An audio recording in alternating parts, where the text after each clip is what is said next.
La santé au naturel avec Olivier, notre naturopathe. Bonjour Olivier. Bonjour Hervé. Aujourd'hui, les graines germées. C'est des graines que l'on achète dans les magasins pour semer, faire son jardin. C'est les mêmes ? Ben presque en fait, oui. Moi, sauf on va les acheter en gros parce qu'il en faut beaucoup. Mais oui, on les achète en sachet. On peut les mettre dans le jardin. Et nous, on va les mettre dans des bocaux pour les faire germer et les manger en salade. Alors explique-nous un petit peu Oui. le principe. Pourquoi les graines germées ? Les graines germées, c'est économique, c'est pratique, c'est ludique, c'est diététique, c'est sympathique et c'est écologique. Plein de bonnes choses avec les graines germées. Pourquoi c'est économique ? Si on prend l'exemple des graines d'alfalfa, l'alfalfa on l'a appelé aussi la luzerne, c'est des toutes petites graines. Pour remplir un pot d'environ 1,5 litre en volume, ça va revenir à 25 centimes. Et avec ça, on peut faire 2-3 repas à plusieurs sans problème. Et en plus, les graines germées, quand on commence à les manger, elles continuent de pousser. Donc le pot se re-remplit. Si on en mange un jour, le lendemain, quand on revient, le pot est à nouveau plein. On a l'impression d'avoir de la génération spontanée. Ça se fabrique tout seul. Donc économique. C'est aussi très riche en nutriments, les graines germées. Si on en prend un choix varié de graines, on va pouvoir satisfaire tous les besoins du corps. Par exemple, si on regarde le quinoa, on peut le faire germer. 150 grammes de quinoa, ça va être équivalent à un œuf en protéines. D'accord. Donc le paquet de quinoa que j'achète dans le magasin, je peux les faire germer. Exactement, on peut les faire germer. Et c'est très intéressant de faire germer les graines parce que quand on fait germer les graines, elles vont fabriquer plein de bons nutriments. Elles vont fabriquer des vitamines en particulier. Il y a des mesures qui ont été faites par exemple sur le blé germé. Quand on fait germer du blé, la vitamine C que contient le blé, il y en a 5 fois plus au bout de 5 jours, 5 à 6 fois plus de vitamine C. La vitamine A, 2 à 3 fois plus de vitamine A au bout de 5 jours de germination. Pareil avec la vitamine E, la vitamine B, les protéines. On augmente aussi la quantité de protéines dans la graine. Donc en fait, dès qu'on fait germer une graine, on la réveille, elle redevient vivante et elle va fabriquer plein de bonnes choses. Et c'est là que ça va devenir intéressant de la manger. Les légumes secs, on peut les faire tremper et puis les faire germer alors. Exactement, on va toujours gagner à faire tremper. Les lentilles, entre autres les lentilles, c'est ce que j'ai en tête en premier. Oui, tout à fait. Les lentilles, on peut les faire germer. On peut les manger et les faire cuire si on veut, mais on peut aussi les mettre dès qu'il y a un petit germe de 2 mm, 1 ou 2 mm, on peut les mettre dans la salade. Du coup, on va manger des lentilles crues. Une lentille crue, c'est de la vitamine A, c'est des vitamines B1, B2, B3, B5, B6, B9, c'est du calcium, du cuivre, du fer, du magnésium, du phosphore, du potassium, du sodium, du soufre, du manganèse, du sélénium, du zinc, et c'est les 8 acides aminés essentiels.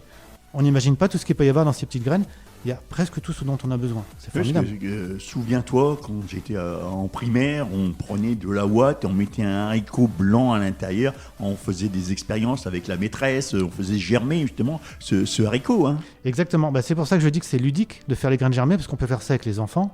On met les graines dans le pot, on regarde germer, on regarde le germe pousser, on regarde les graines qui envahissent tout le pot, qui le remplissent. Si on fait de l'alfalfa, dans un pot, on va mettre un demi-centimètre au fond du pot, un demi-centimètre de graines, et en 3 jours, 4 jours, le pot va être entièrement rempli par les graines. Matin et soir, il faut juste les rincer. C'est pas compliqué à faire, et on peut demander ça aux enfants, et ils vont s'amuser à le faire, et ils vont d'autant plus se motiver pour en manger. Double avantage. Dis-moi, si je continue dans les lentilles, et toujours avec ma première idée, je vais la cuisiner pareil quand elle sera germée que si elle était non germée, cette lentille ? Tu vas la cuisiner en fait plus facilement une fois qu'elle est germée. Donc l'idée en fait c'est ça, la lentille on va la faire tremper toute la nuit. Oui. Le matin on jette l'eau de trempage et on la laisse encore 12 ou 24 heures et on va avoir un petit germe. Quand on a ce petit germe, on peut la faire cuire. Donc comme tu disais, on peut la faire cuire dans un plat. Moi c'est ce que j'ai fait. Ce midi j'ai mangé des lentilles. Elles avaient un petit germe de 2 mm et on les a fait cuire. Mais on peut aussi les mettre dans la salade. Donc le choix reste total. On peut les cuisiner comme on veut. Sauf qu'on aura juste avant augmenté tout le côté nutritionnel, tous les bénéfices qu'elles peuvent nous apporter. Et en plus, comme elles ont germé, elles vont cuire plus vite. Dans les lentilles, il y a souvent aussi ce qu'on appelle des facteurs antitrypsiques qui les rendent un petit peu indigestes et difficiles à digérer. Quand on les a fait germer, on n'a plus tout ça. Donc on y gagne à tous les niveaux. Ça cuit plus vite, nutritivement c'est plus intéressant et c'est plus digeste. Et au niveau culinaire, on rappelle aux auditeurs qu'une lentille ne se cuit jamais dans une eau salée. Parce que la peau durcit. Voilà. Alors donc là, je rentre du magasin, j'ai mon paquet de graines, que ce soit des haricots, du quinoa, des lentilles. Qu'est-ce que j'en fais ? Comment je les fais germer ? Alors oui, bonne question. Comment on s'y prend ? Pour faire ça, le plus simple, donc déjà on peut acheter des germoirs, il y a des germoirs tout faits qu'on va trouver en magasin bio, ça peut être assez pratique. Sinon il y a des astuces, le système D, ça va être un pot en verre, un gros pot en verre d'environ 1,5 litre. Dessus on met du tulle, un élastique, et on peut s'en servir pour faire germer nos graines. Pour faire germer de l'alfalfa, par exemple, Donc je disais, on met 1,5 cm de graines d'alfalfa au fond du pot, pas plus d'1,5 cm, donc ça paraît presque rien. On remplit le pot avec de l'eau, de la bonne eau, de l'eau en bouteille. On laisse tremper comme ça toute la nuit et le matin, on jette l'eau. Et après, matin et soir, on rince. Le pot, il faut que ce soit toujours retourné, il ne faut pas qu'il y ait d'eau qui stagne sur les graines, sinon ça va pourrir. Donc il y a juste ça, on rince matin et soir et on retourne le pot sur l'égouttoir pour que ça s'égoutte. Et ça va germer. Donc ça, c'est pour l'alfalfa. Si on veut faire ça avec des lentilles ou avec du quinoa, ça va être le même principe, sauf qu'on va pouvoir en mettre beaucoup plus. On va remplir le pot, je dirais, à moitié, parce qu'après les graines vont gonfler. Ouais. Donc on remplit le pot à moitié avec les graines, on les fait tremper toute la nuit, rebelote, le matin on jette cette eau et on rince matin et soir. Et en 2 jours, il y aura un petit germe et on peut les faire cuire ou on les met dans la salade. Idéalement, les graines qu'on va faire germer, ça va être les graines d'amarante, ça va être le quinoa, le sarrasin, des pois chiches, des lentilles, l'alfalfa on en a parlé, il y a le fenugrec aussi, mais il y a aussi les amandes et le tournesol. Les amandes, on peut gagner à les faire tremper. On fait tremper les amandes quelques heures, elles vont être bien meilleures et pareil, elles vont aussi ça va augmenter leur pouvoir nutritionnel. Elles vont s'émonder plus facilement, je crois. Oui, on les pince entre les doigts et il y a la peau qui va rester et l'amande qui s'en va. Donc on peut enlever la peau très facilement du coup. Le tournesol, on le fait tremper toute la nuit. Le matin, ça y est, on peut le manger. Il a suffisamment germé. On peut l'incorporer dans des salades ou le manger à la cuillère. C'est excellent le tournesol comme ça. Quel que soit le légume que tu viens de citer, on le met dans quoi comme eau ? Une eau chaude, une eau tiède, une eau froide ? Alors ça peut être intéressant de faire ça dans une eau un petit peu tiède parce que ça va aller plus vite en fait, on va gagner du temps. Mais sinon, de l'eau à température ambiante, on prend de l'eau en bouteille, on va éviter l'eau du robinet parce que dans l'eau du robinet, il y a du chlore qu'on met dans l'eau pour la stériliser et ça pourrait quand même un petit peu gêner la croissance des graines.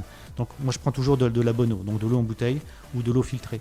Et après cette eau, on la jette le lendemain matin et on rince matin et soir.